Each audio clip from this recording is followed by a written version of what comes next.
ऐसे होते हैं जैसे कि सपोज अल्काइल ग्रुप है, सपोज यहाँ पे C2H5 है, सपोज OAR अरिलॉक्सी ग्रुप है। ठीक है, ये जो ग्रुप्स होते हैं ये ग्रुप्स इलेक्ट्रॉन को देते हैं, लो आपको इलेक्ट्रॉन चाहिए तो हमारे से ले लो। ठीक है, तो ये इलेक्ट्रॉन को देते हैं। ठीक है, तो इन ग्रुप्स को क्या कहा जाता है, they are said to have plus I effect. They are said to have electron donating groups. They are said to have electron donating groups. तो ये जो इलेक्ट्रॉन डोनेटिंग ग्रुप्स है वो कौन सा इफेक्ट शो करते हैं, कौन सा इंडक्टिव इफेक्ट शो करते हैं, प्लस आई इफेक्ट शो करते हैं, बिकॉज वो इलेक्ट्रॉन देने की, इलेक्ट्रॉन डोनेट करने की टेंडेंसी रखते हैं। बहुत इंपॉर्टेंट है ये ग्रुप्स के बारे में आपको नॉलेज होना चाहिए। देखो इंडक्टिव इफेक्ट की बात हो रही थी, इंडक्टिव इफेक्ट के दो टाइप्स बन जाते हैं। किस चीज़ की वजह से बनते हैं, मैंने अभी कहा था आपको, कार्बन से कोई एटम या कोई ग्रुप ऑफ एटम अगर अटैच्ड है तो वो एटम या वो ग्रुप ऑफ एटम किस तरीके का नेचर शो कर रहा है। मतलब अगर वो इलेक्ट्रॉन को विड्रॉ करना चाहता है, अगर वो इलेक्ट्रॉन को एक्सेप्ट करना चाहता है, इट मीन्स दैट कि वो कौन सा इफेक्ट दिखा रहा है वहाँ पे, -I इफेक्ट वहाँ पे दिखा रहा है। अगर वो इलेक्ट्रॉन को डोनेट करना चाह रहा है, अगर वो इलेक्ट्रॉन को डोनेट करना चाह रहा है तो वो कौन सा इफेक्ट दिखा रहा है वहाँ पे, +I इफेक्ट वहाँ पे दिखा रहा है। देखो बच्चों, ये जो मैं यहाँ पे आपसे डिस्कस कर रही हूँ इसकी वजह से बहुत सी चीज़ें ऐसी है, मतलब इंडक्टिव इफेक्ट की वजह से हम ये बोल सकते हैं कि एसिडिटी है, बेसिसिटी है, इन पे भी काफ़ी इफ़ेक्ट पड़ता है, इन पे भी काफ़ी इफ़ेक्ट वहाँ पे पड़ता है। जैसे कि फॉर एग्जांपल, एक एग्जांपल मैं यहाँ पे डिस्कस कर लेती हूँ। मे बी ये एग्जांपल आपको पता होगा नहीं होगा, आई डोंट नो, बट ये एग्जांपल डिस्कस करना आपके साथ बहुत ज़रूरी है। अब यहाँ पे एक देखो कि एक अलग सा एग्जाम्पल डिस्कस कर रही हूँ जो इंडक्टिव इफेक्ट से ही रिलेट कर रहा है, जिसकी वजह से हम एसिडिटी को एक्सप्लेन कर सकते हैं। ठीक है, अब सपोज एक दो स्ट्रक्चर मैं यहाँ पे बना रही हूँ। सपोज अगर मैंने यहाँ पे किया है कि यह है फॉर्मिक एसिड और यहाँ पे एक दूसरा स्ट्रक्चर मैं बना रही हूँ, this is what, this is the acetic acid, this is the acetic acid. ये एसिटिक एसिड है और ये कौन सा एसिड है, फॉर्मिक एसिड, जो एंट जब बाइट करते हैं ना तब उसमें ये फॉर्मिक एसिड होता है।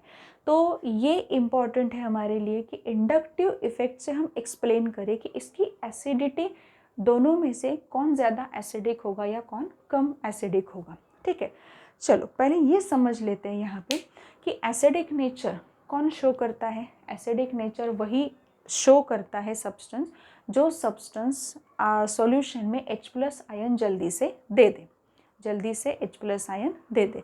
सपोज अगर मैंने ये कहा कि इसका डिसोसिएशन हुआ तो क्या मिलेगा आपको, ये आपको यहाँ पे मिलेगा और H+ मिलेगा। ठीक है, अगर इसका डिसोसिएशन हुआ तो CH3COO- प्लस H+ आपको यहाँ पे मिलेगा।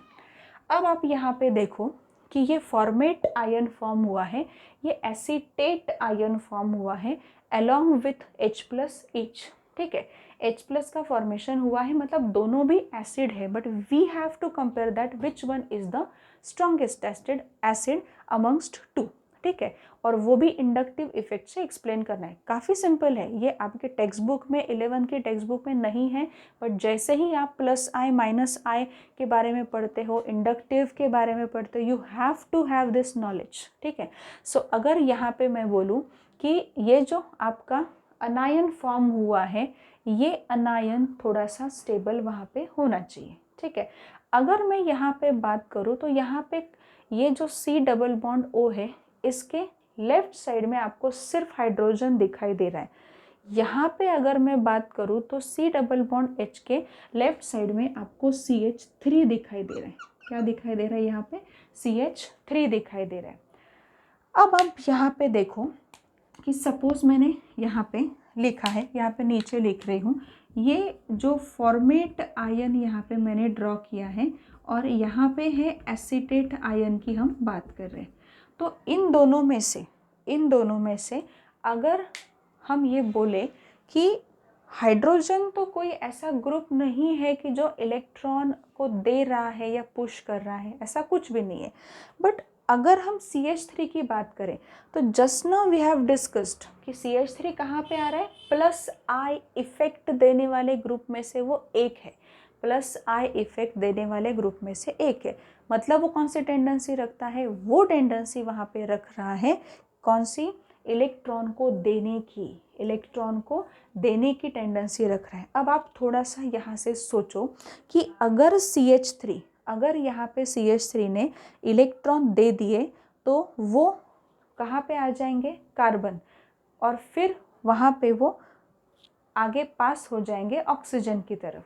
ऑक्सीजन यहाँ पे खुद से ही क्या है, पहले से निगेटिवली चार्ज्ड है, और अगर उसके ऊपर इलेक्ट्रॉन आ जाएंगे तो वो और क्या हो जाएगा, वहाँ पे अनस्टेबल हो जाएगा, उस पे उसके ऊपर इलेक्ट्रॉन डेंसिटी क्या हो जाएगी, बहुत ज़्यादा बढ़ जाएगी।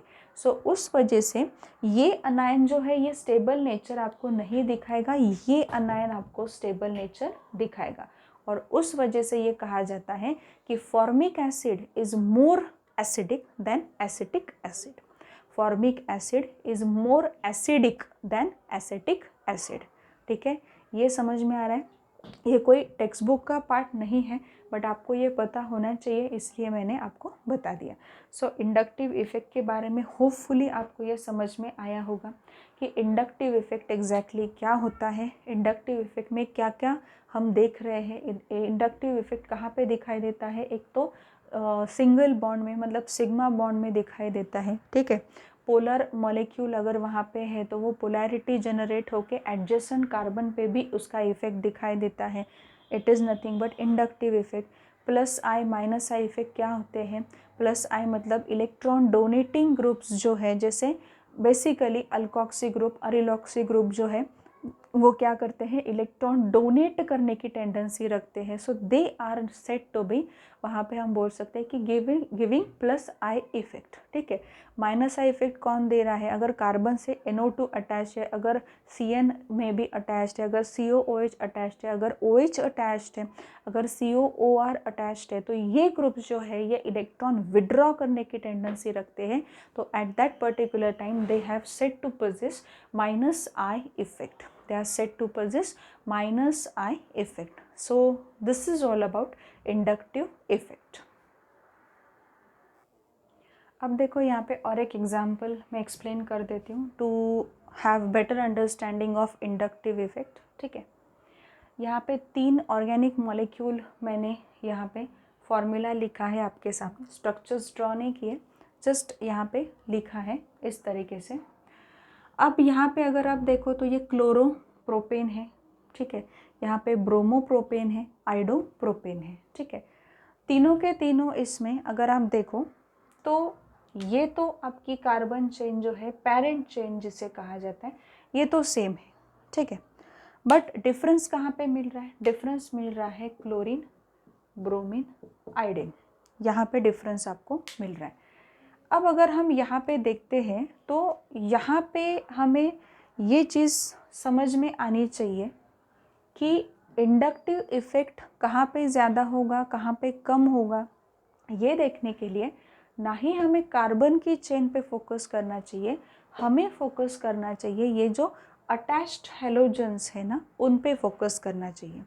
अब ये जो हेलोजन है, हेलोजन का अगर आपने देखा तो chlorine is more electronegative than bromine and then iodine. ठीक है, मतलब chlorine greater than bromine greater than iodine, ये वहाँ पे एक सीक्वेंस हो सकता है इलेक्ट्रोनेगेटिविटी का, डिक्रीजिंग सीक्वेंस में बोल रही हूँ, जहाँ पे क्लोरीन ज़्यादा इलेक्ट्रोनेगेटिव है और आयोडीन जो है वो वहाँ पे कम इलेक्ट्रोनेगेटिव है।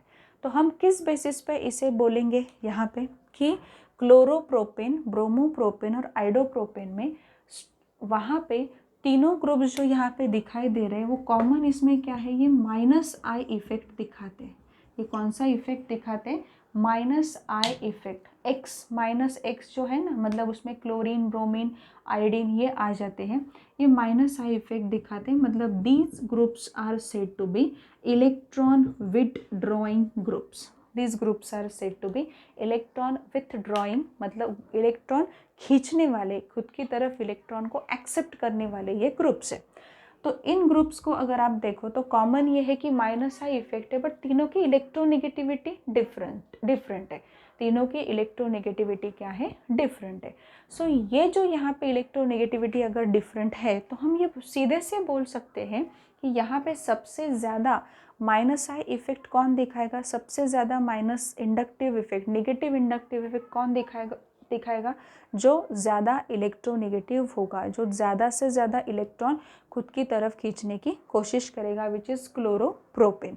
और कम से कम इंडक्टिव इफेक्ट कहाँ पे दिखाई देगा, आयोडोप्रोपेन में आपको दिखाई देगा। So this is about inductive effect and lecture based on inductive effect. कुछ भी अगर प्रॉब्लम है यहाँ पे तो आप मुझे पूछो, अच्छे से वहाँ पे पढ़ाई करो।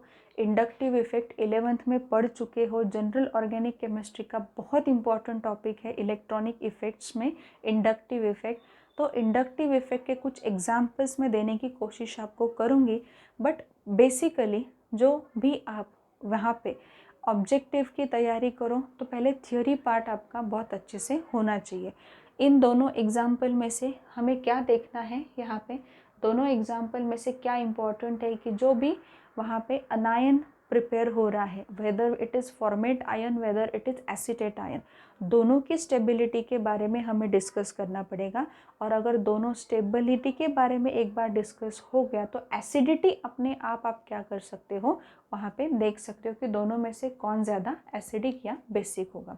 एक्चुअल में ये 12th स्टैंडर्ड में आप लोगों ने वहाँ पे मतलब पढ़ना है कि 12th स्टैंडर्ड में ये चीज़ें कि एसिडिटी, बेसिसिटी पे इंडक्टिव इफेक्ट वगैरह, ये जो इलेक्ट्रॉनिक इफेक्ट्स ये कैसे काम करते हैं, ये जस्ट मैंने यहाँ पे एक आपको हिंट दे दिया कि इस तरीके से भी क्वेश्चंस आपको पूछे जा सकते। सो ये अच्छे से करो इंडक्टिव इफेक्ट। इसके बाद मैं जो लेने जा रही हूँ वो इलेक्ट्रोमेरिक इफेक्ट होगा, छोटा सा इफेक्ट है वो लेने वाली हूँ। उसके बाद होगा रेजोनेंस एंड लास्ट में होगा हाइपर कंजुगेशन। तो इलेक्ट्रॉनिक इफेक्ट बहुत अच्छे से करो। इलेक्ट्रॉनिक इफेक्ट्स जो होते हैं वो रिएक्शन मैकेनिज़्म का सबसे इम्पॉर्टेंट पार्ट होता है।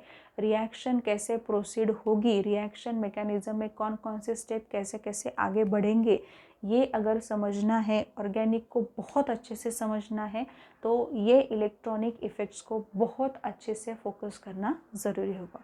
सो goodbye all of you. आगे के लेक्चर में हम लेंगे इलेक्ट्रोमेरिक एंड रेजोनेंस कंप्लीट करने की कोशिश में करूँगी। Thank you.